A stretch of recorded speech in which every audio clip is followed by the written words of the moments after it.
Gluten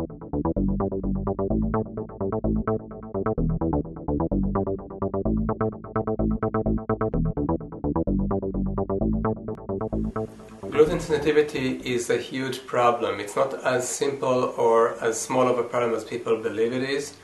There are just a few million people that are known celiac disease sufferers in the United States, but the actual number of people who suffer and go undetected is immensely greater. 9 out of 10 people are not even being diagnosed.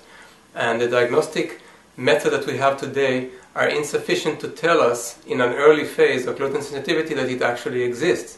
This is very important because in many cases, until we have an actual problem in the digestive system, where traditionally the diagnosis was taking place, until there's a problem there, it's a very advanced stage because the vast majority of problems are actually in the brain, in the central nervous system and the peripheral nervous system.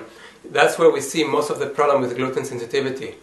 So people who have gluten sensitivity will tend to have numerous conditions that are chronic, that are severe, that are degenerative, that they don't think are associated with gluten. But if you have chronic fatigue syndrome, if you have fibromyalgia, if you have pain in muscles, tingling on the skin, numbness, rashes, if you have autoimmune disease, many types of autoimmune disease from ALS to rheumatoid arthritis to psoriasis to thyroid autoimmune disease, many conditions like diabetes type 1 and others that are considered autoimmune diseases, and many neurological things and mental behavioral disorders like failure to thrive in the brain or elsewhere, attention deficit disorders, autism, pervasive developmental disorders, are all related or potentially related to gluten sensitivity, which is extremely rampant in our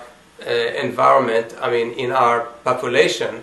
Most of us are having problems with gluten and we don't even know about it.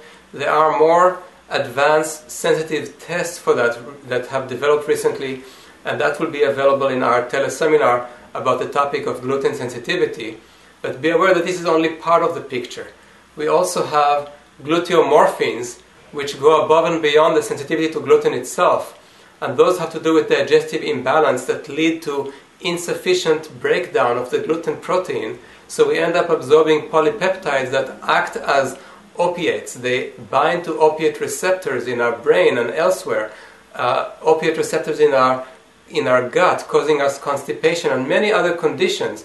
So we need to really get in depth into the discussion about gluten sensitivity and gluteomorphin reactivity, which most people in our society are suffering from, get to the bottom of it and address it, because it can cause numerous diseases all the way to osteoporosis and even cancer. We need to learn about our gluten sensitivities and take care of it once and for all. It's a crucial topic of great importance.